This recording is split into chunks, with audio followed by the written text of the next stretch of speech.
All right, and we're also joined now by Adewale Sanyaolu, who is the head of energy desk of the Sun newspapers. Thank you for coming on this morning. Thank you. Well, this is something we want to keep seeing.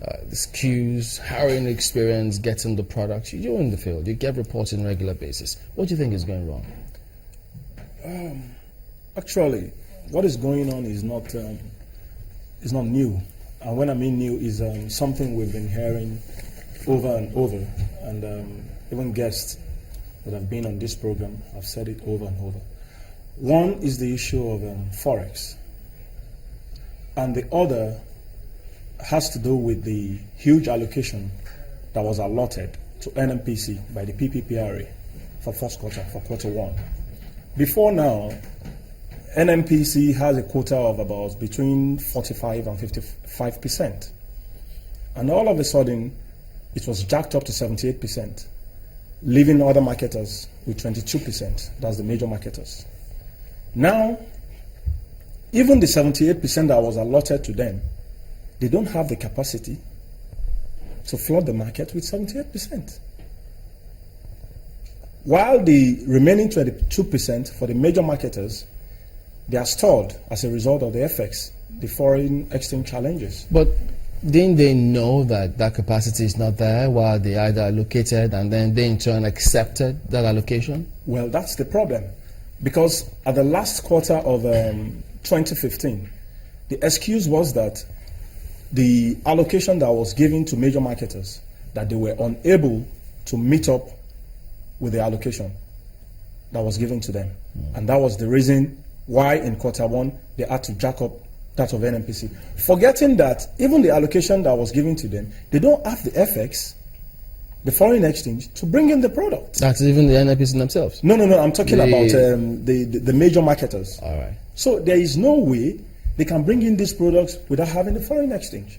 Where did they expect to get the forex from the CBN or from the CBN? Okay. From the CBN. But now a couple of them are resulting to the black market and interbank.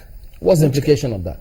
The implication of that is that they have to bring it in at huge cost, because at the black market rate, you may get the dollar for as much as over 300 naira. But from the CBN, it's around 199. Even at the interbank rate, it can't work. So the only way they can source the forex is through CBN. How much is and interbank? They are not getting it. The interbank rate, I think it hovers around 200 and some, maybe 250 or so. I'm not sure of the exact figure. So with that, there is no way they can bring in the product. But what about those who argue saying, well, if they go through the black market and get the forex, that already, even though they say it's 86 naira 50 kobo, people buy it for as much as 200 naira per liter. So if you go through the black market, you get it and sell for 200 naira per liter, are they afraid that people won't buy? Well, the people will buy, but what you should understand is that, this is a regulated market. The downstream sector is regulated. So you cannot hide under the excuse that for the fact that you got your FX from the black market, then you're going to hike your price at the depot level. It's not going to work. DPR is going to come in there. But already now, people are buying at over 200. And it will shock you, as at yesterday, the ex-depot price has risen to 128. From the 128 naira as at yesterday, as against the PPPRA template. So how are they going to sell for 77 naira? How will they sell for 86 naira 50 kobo? It's not possible. That's what I'm saying. It's not possible. So it's a mix of it's a bag of problems we're seeing here, because if you look at it, some of those big marketers who own their term farms and jetties, we understand they're all empty from discussions with Mr. Korodo.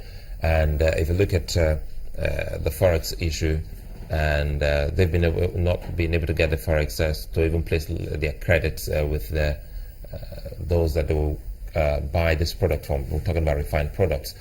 You're talking about black market now. Are we talking about two kinds of black markets now, to buy petroleum product and also to source for forex? Are the marketers patronizing black marketers to get a petroleum product or to get a forex?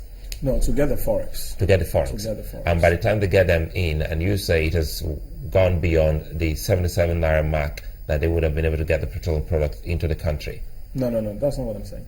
What I said is that there is a fixed price for petroleum at the depot level, and the price is fixed by the Petroleum Pricing Regulatory Agency. That's the PPRA. That ought to be 77 naira. So by the time you add other margins, you make your profit, it amounts to 86 naira 50 kobo. That's for other filling station independent marketers, and for the NNPC mega stations, 86 naira. But what I'm saying now is that as at yesterday, that 77 naira had gone to 128 naira unofficially, and people are buying. But if you say it's impossible for them to sell at 86 naira 50 kobo, what is the function of the Petroleum Equalization Fund? That's another huge problem, because that fund is meant to cushion the effect, the bridging costs and all whatnot. Yeah. But as at now, I don't know what is happening to that fund now. Before we go to that fund, I mean, why has the ex-depot price gone up? If marketers, major marketers, are not bringing in, and it is still an NPC that's bringing in, then who's selling at one? Some other marketers are going out of their way to get it. They are going out of that. That's why you can still see the little you're seeing. Some are still going out of their way to get it, and those that are going out of their way to get it are getting the forex from the black market.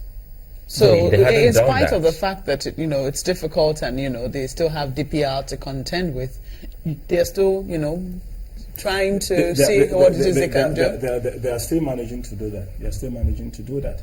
But the DPR regulations comes more enforceable at the filling station, and that is why sometimes when they get to the filling station too, they are handicapped, because by the time they bring out the papers for you to see how much they bought.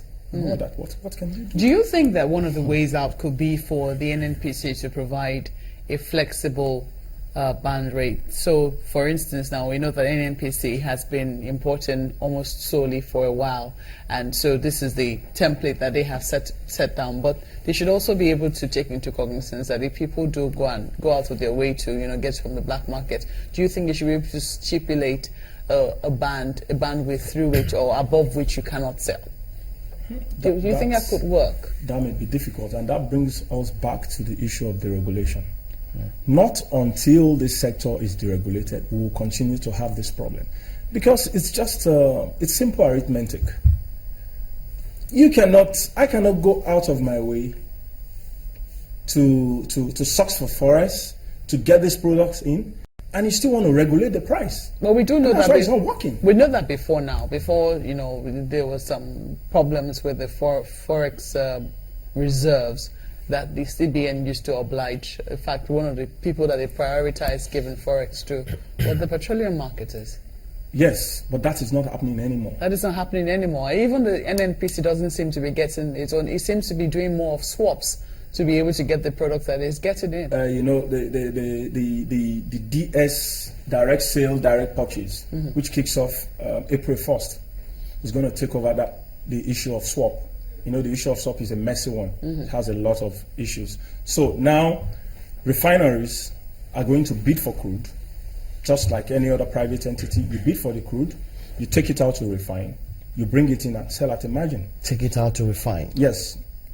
You take the crude out to refine. They bid for it. I thought they said that we should be able to refine here. But you should know what is happening to the refineries. We all know. It looks like we're postponing the evil day. I think, tell us, because you also cover the industry. It looks like there's a way out, and we shine away from that way out. Do we need the government in all of this? If the marketer or marketers, some of them have gone out of their ways to get forex and bring in the product, and you say that is what we even getting to see the little we're getting to see at the moment. Shouldn't we say, let's hands off this? Now we're talking about liberalization of the sector. Let the people come in and see what they can get. Isn't that a better way out? I think that's the best way to go now. Not until this sector is liberalized. We will continue. It's going to be a recurring decimal. Because the April 7th the minister is talking about, I can bet you it's just going to be for a while. we're still going to go, we'll still get back to the same spot we are. Because they've not addressed what the capacity. That is it, because you need to bring in the private sector. They need to be part of this. Because from our discussion, I also realized that the private sector has invested heavily in this. If we're talking about tank farms owned by these investors, with none, so to speak, owned by NNPC, to the extent that NNPC was patronizing these people, they don't have facilities to even keep some of these products when they bring them in, do they? They don't. I think across the Federation they have about 22 or 21. Yes. And out of that 21, I'm not sure we have up to 10 that are functioning optimally. So when you bring in these products, you are at the mercy of the private depot owners. And one thing that is happening again now is that on the PPRA template, the margin for depot owners has been reduced. So somehow, it's not profitable for them warehousing products for NNPC because of this margin that has been dropped.